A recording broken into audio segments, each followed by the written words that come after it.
you're like, they're looking really strong, and then they get to Worlds and they fall apart because they left all their best lifts 2 weeks ago in the gym. I was going to say, does that play in your minds whenever you see somebody else? Like, Brian, if you see Eddie like 750, 14 times, would you be like, shit? Well, I wouldn't pay attention to anything Eddie says. I mean, let's be honest. Like he's gonna blow smoke all the time, you know. So no, it does. I think there's some, you know, with strongman, it's just like anything else, right? Yeah. Like there's definitely ways to play head games with the other guys, and you know, I mean, if you throw a lift out there like Eddie, you know, Eddie throws out, say, a huge press before something, I mean, all of us are going to pay attention, right? And you kind of get that on your mind and say, hey, okay, he's looking good, you know, and then you know, it's just one of those things like, I mean, I don't think any of the true top guys, you know, maybe the younger guys are going to get a little bit kind of scared, but like Terry said, I mean, you know, once you're a veteran at this, like you kind of see, hey guy, you know, somebody's pushing it really hard in training, it doesn't matter.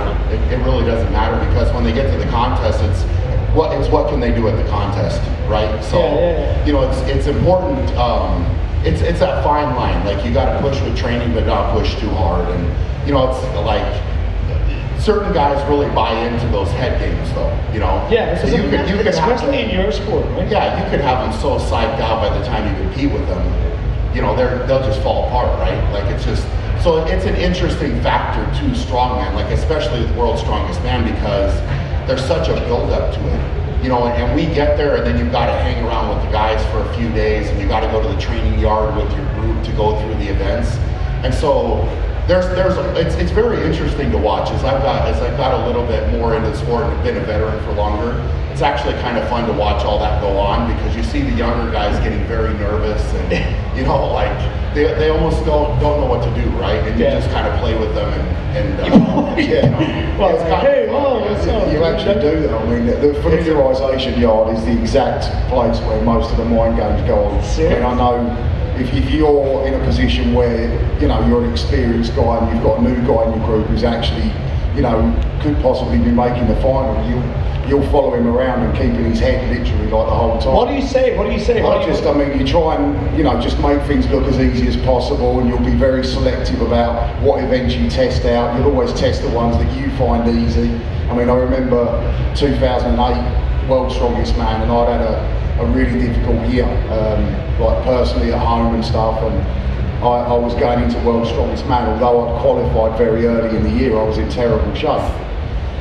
So going into it, I had my good friend Kevin Nee in my group, and I knew that Tamo Mick would win the group, and it'd be between me and him in second. So, I mean, he's a very easy guy to play games with, you know, and he's really terrible of me to admit, but you know, with him being one of my best friends in the sport, I literally followed him round for like the whole week leading up to World's Strongest Man, and I almost had him convinced that I was going to beat him before we'd even started. And yeah, I mean, there is a lot of that goes on, and actually, I mean, I personally don't let the games affect me, but I know that it can affect some people in a very, very negative way. So yeah, if that's a guy that you're under pressure with, you know, that's the guy that you're going to get in their head. What kind of tips have you got? I mean, I can see a lot of stacked guys sitting here who are probably like aspiring to do that, and maybe they're doing maybe junior or amateur kind of shows. What advice could you say to help them get in people's heads? Well, obviously these guys are veterans compared to me. I've only done 3 World's Strongest Mans, and that's all. As they say, well, you know, these guys. I mean, Terry's done 10 finals. Yeah. You know, I've done 1 final. That's the difference between us. He's got 10 years on me in the sport in that way.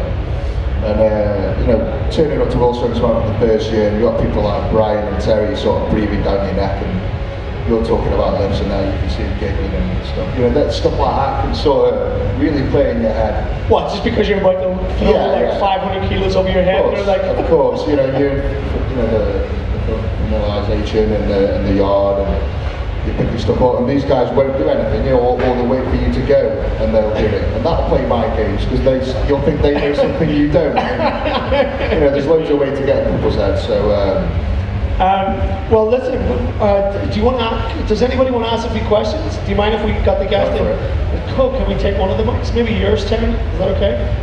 I think it's number 3. Is that okay? Cool. Oh, what's up, bud? This is to all of you about mind games. Terry, I don't know if you'll like this question or not, but say with mind games, is the relationship between yourself and Lauren Charlie as bad as what it comes across as? I mean, you know, to be honest, no, I mean, personally, I actually felt really disappointed that it was aired on TV, you know, that there was an issue, because, you know, it was a personal issue, not between 2 compares, but between 2 friends, and, you know, you know, he genuinely, especially was, you know, as bad as what was made out, probably even worse in my mind, but, you know, the reality of it is, you know, it doesn't affect anything in the respect that he's a really, really good strong man, and, you know, and I have a lot of respect for him in that way, you know. He's a really strong competitor, and, you know, obviously he's won Britain's Strongest Man a couple of times, and he deserves a lot of respect for that. But, you know, like I said, it was something that was aired that I perhaps wasn't too comfortable with, because I don't think personal issues between 2 friends should really ever come into the sport. True, cool, man. There's a few questions. A female question, this is cool. It's for Ali, really. I was just wondering, on the days that you compete, what do you do to get yourself psyched up and ready for against each other? Yeah, I was going to ask that question. I was hoping somebody did it. Go. I think all of us have our own way of kind of getting psyched up and getting into that zone and place. I know Terry's probably one of the calmer guys that I've seen or been around. Like you know, like when you get down to the event, like before that, he'll still be kind of joking and laughing. And you know, I know for me, like it's a little easier. I like to be a little bit lighter. Like with World's Strongest Man, for example, like the qualifiers normally I'm pretty easy going, whatever. And then when it gets to the finals, I like to spend a little bit more time by myself and kind of get into my zone. And when I walk down there, like I don't really. There's not a lot of joking for me, you know, it's very